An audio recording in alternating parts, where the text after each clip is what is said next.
Kajing job, kajing yai beg ka publik hearing kasi simen hau benar beradab. Hado mentah kiseng bapher kim syong kliti na pentah ka bahaga mer jong kajai pentu jonge. Pila yo iro haki sosial media kiseng bapher ban mi sekman ban bersya halor kajing ledan bor kade ka Sri Simen bala dan hani ha isentia. Mentah nado isentia shado sa iskasi kia keren sepang kane ke simen badan hani ha isentia.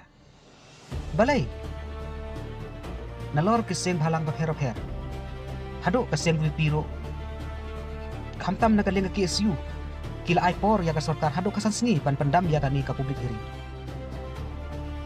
Omtang kata santeli kimat kentuk lang ya ka simen kila pen apen singaw ya ka sorkar. Kat ba ka JSU mi sikman ban le mokodoma percaya ka simen syaka NGT. Nalor kata kiseng bapher nadu ke JNC ke HYF ke FK JJP JSU KSU baru kentuk lang kila dep syak tengan kila dep kelengkti akmat ke office udi buti ke isentia ban pen up pen senyau ya ka hok na penta jong kipet ba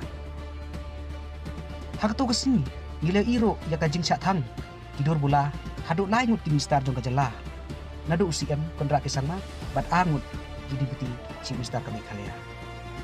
Nalor kata an ki MNA jong batang isentia.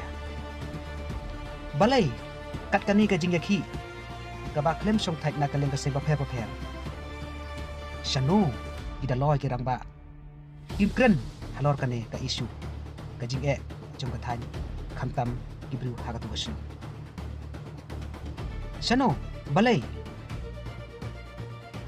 bat nakaliang kaseng Green Tech Foundation ro kaseng bait mariang kaseng bala job ya ulom pongdeng hakajing sa tangan menta nakaliang kani kasi simen plan balai kimban sakman banyak keren banyak kan joy lang bat kiseng bapher na pita ka bahagannya jong kani